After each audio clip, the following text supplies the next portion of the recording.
हमारे education system को अंदर से खोखला कर दिया है। फ्रेंड्स, मैं जानता हूं कि पेपर लीक ये कोई मामूली विषय नहीं है। हेलो दोस्तों, मैं आज आपको एक चीज दिखाऊंगा और ध्यान से देखिएगा। ये आदमी जो है अगला एजुकेशन मिनिस्टर। अभी मुझे पता चला है कि माननीय प्रधानमंत्री जी ने मेरे ऊपर जिम्मेदारी मुझे जिम्मेदारी दिया है और इस जिम्मेदारी को माननीय प्रधानमंत्री जी के अपेक्षा अनुसार मैं जिम्मेदारी निभाऊंगा। I accept this responsibility with sense of duty and humility and I am thankful to the prime minister. In last 12 years of Prime Minister Shri Modi government, 12 years of Prime Minister Shri Modi government,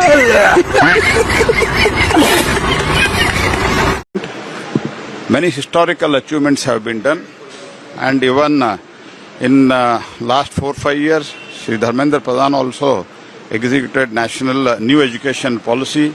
All such things have been done, and country is really, it has advanced very well in the new education system, and under the guidance of the Prime Minister, I will try to perform to the best of my capacity under Prime Minister's guidance. क्या आपको लगता है कि ये आदमी ने education system को बदल पाएगा? हमें तो नहीं लगता है कि ये आदमी हिंदुस्तान के, हमारा भारत के एजुकेशन सिस्टम को बदल पाएगा, क्योंकि धर्मेंद्र प्रधान तो एक बेवकूफ था, तो ये तो मुझे लगता है उससे भी बड़ा है। तो हमें नहीं लगता है कि इसने एजुकेशन सिस्टम को बदल पाएगा। तो आपके सामने मैं दो तस्वीर रख रहा हूं, आप जरूर कमेंट करके बता कर जाना कि कौन इस देश का एजुकेशन मिनिस्टर होना चाहिए था। क्या ये होना चाहिए था, क्या ये होना चाहिए था?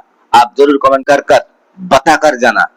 और राहुल गांधी ने जो कही है उस बात को भी आप सुन लेना, क्योंकि राहुल गांधी एक बहुत इंटेलिजेंट आदमी है। देश के प्रधानमंत्री इंटरव्यू में खुल के कहते हैं, मैं बायोलॉजिकल नहीं हूँ, मुझे परमात्मा ने ऊपर से भेजा है, मिशन के लिए भेजा है। और उनके चमचे क्या कहते हैं? वाह वाह वाह वाह वाह, क्या बात बोली, प्रधानमंत्री को परमात्मा ने भेजा। भैया कैसा भेजा है? कोविड के समय कहते हैं लाशों के ढेर पड़ी हैं, हजारों लोग अस्पतालों के सामने आखिरी सांस तोड़ रहे हैं। जिनको परमात्मा ने भेजा है वो आके कहते हैं, भाई और बहनों मोबाइल फोन की लाइट जला दो। फिर युवा कहते हैं, भैया हमें रोजगार दीजिए। जिसको परमात्मा ने भेजा है वो कहते हैं, भैया एक काम करो, ये जो नालियां होती है ना, इसमें गैस होती है, एक पाइप लो, उसको नाली में डालो और पकौड़े बनाओ। भैया परमात्मा जी, आपने कैसा आदमी भेज दिया। अजीब सी बात यह है कि ये सिर्फ 22 लोगों के लिए काम करते हैं। वो जो भी चाहते हैं 2 मिनट में मोदी जी कर देते हैं, और गरीब जनता 24 घंटा हाथ जोड़ के कर्जा माफी मांगे, सड़क मांगे, अस्पताल मांगे, शिक्षा मांगे, नरेंद्र मोदी बस देखते रहते हैं। तो राहुल गांधी के पास एजुकेशन सिस्टम को बदलने की एक्सपीरियंस है, ताकि वो एजुकेटेड आदमी है। और बीजेपी में जितने भी लोग हैं, जितने भी शिक्षित आदमी है, हमें लगता है सभी मोदी जी की तरह ही शिक्षित होते होंगे। चीटिंग करते हैं लोग, चीट। तो हमें लगता है ज्यादा कुछ बदलाव नहीं आएगा एजुकेशन सिस्टम में, क्योंकि एजुकेशन सिस्टम को बदलने के लिए खुद को एजुकेशन होना बहुत जरूरी है, और एजुकेशन सिस्टम को बदलने के लिए एक एक्सपीरियंस भी जरूरी होता है। तो एक्सपीरियंस सबके पास नहीं होता है। बस तुम इंस्टाग्राम में आओ, रील्स बनाओ, और रील्स में कितना आदमी देखा है, 300 मिलियन से ज्यादा लोग देखे हैं, ये बोलने के लिए आप प्राइम मिनिस्टर बने हो? या आप इंस्टाग्राम में आए, आपने कुछ भाषण दी, तो लोगों ने आपका इंतजार कर रहा था कि हमारा प्रधानमंत्री ने क्या कहने के लिए आया है, तो हम जरूर उस वीडियो को देखेंगे। तो इसीलिए उन्होंने, हर किसी ने इस वीडियो को देखा है। अगर उन्हें पहले से मालूम होता आपने जो गुनाह की है, उन गुनाह के ऊपर चादर डालने के लिए आए हैं इंस्टाग्राम रील में, तो ये लोग कभी आपका वीडियो नहीं देखते।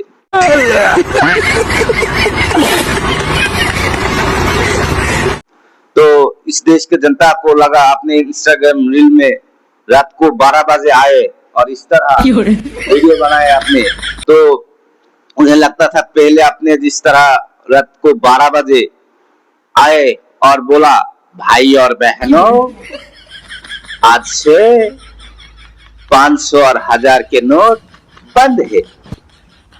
बिल्कुल उसी तरह आपने रात को 12 बजे आए थे और आपने बोला था कि भाई और बहनों कल से लॉकडाउन है, बिना तैयारी के। लोगों को कितना तकलीफ हुआ होंगे आपको मालूम नहीं। आप तो एसी रूम में सोते रहे हैं। आप एसी रूम में रहकर इन नौजवानों को, इनका तकलीफों को आपको कैसे पता चलेगा? तो आपने इंस्टाग्राम रील में आए और आपने रील बना दिया, आपको लगता है कि नौजवान शांत हो जाएगा। ऐसा नहीं है। जब तक आपका रेजिग्नेशन नहीं होगा तब तक इस देश का नौजवान शांत नहीं होगा, इस देश में शांति नहीं आएगा। क्योंकि इस देश को चलाने के लिए एक अच्छे आदमी की जरूरत है, जो हमारा संविधान को पूरी तरह से मानते हैं, हमारा संविधान को पूरी तरह रिस्पेक्ट करते हैं और संविधान की तरह इस देश को चलाए। तो बिल्कुल उसी तरह आपने रात को 12 बजकर आए इंस्टाग्राम पर और आपने जो कुछ कही है, नौजवानों को अच्छा नहीं लगा। इस देश के नौजवान यही सुनना चाहते थे कि आप आए और बोले, भाई और बहनों कल धर्मेंद्र प्रधान इस्तीफा दे रहा है, एजुकेशन मिनिस्टर कल रेजिग्नेशन दे रहा है। इस देश का नौजवान यही सुनना चाहते थे, लेकिन आपने उसको खुश नहीं कर पाया और उल्टी सीधी बात करके चले गए। फिर दूसरे दिन आए, फिर वही बात। लेकिन इस देश के नौजवान को आपने खुश नहीं कर सका, आप नहीं बोल सका इस देश का एजुकेशन मिनिस्टर का रेजिग्नेशन लूंगा और नए एजुकेशन मिनिस्टर बनाऊंगा और इस देश का जो शिक्षा व्यवस्था है, एजुकेशन सिस्टम है, उसको जरूर बदलूंगा और इस देश के हर एक नौजवान को मैं खुश कर दूंगा। आप नहीं बोल सके क्योंकि आप इस देश का प्राइम मिनिस्टर बनने का लायक नहीं है। बुढ़ा आदमी से इस देश अब नहीं चल सकता। इसीलिए आप सभी को मैं रिक्वेस्ट करता हूँ कि नौजवानों को हाथ में दे दीजिए इस देश को।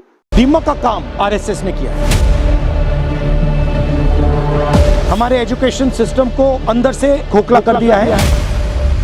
सबसे पहले ये जो हमारे स्टूडेंट्स हैं, इनकी जीत है, जो हिंदुस्तान का फ्यूचर है। पूरी दुनिया में एक्नॉलेज था कि हिंदुस्तान का एजुकेशन सिस्टम बहुत बढ़िया है। उस पर सालों से आक्रमण हो रहा है, उसको कैप्चर किया जा रहा है, उसको प्राइवेटाइज किया जा रहा है, उस पर रिएक्शन था। अगर मोदी जी की गलती है तो उतनी ही गलती आरएसएस की, क्योंकि दीमक का काम आरएसएस ने किया है। हमारे एजुकेशन सिस्टम को अंदर से खोखला कर दिया है। प्रधान एक सिंबल है, करप्शन का सिंबल, एजुकेशन सिस्टम के डिस्ट्रक्शन का सिंबल, उसको तो जाना ही था। बट अब कॉन्क्रीट स्टेप्स एजुकेशन सिस्टम को बदलने की सरकार को लेने पड़ेंगे। मुझे नहीं लगता है कि ये ले सकते।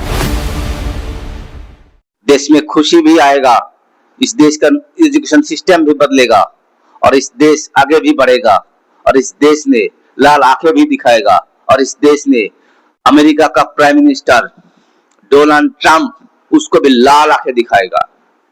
जय हिंद।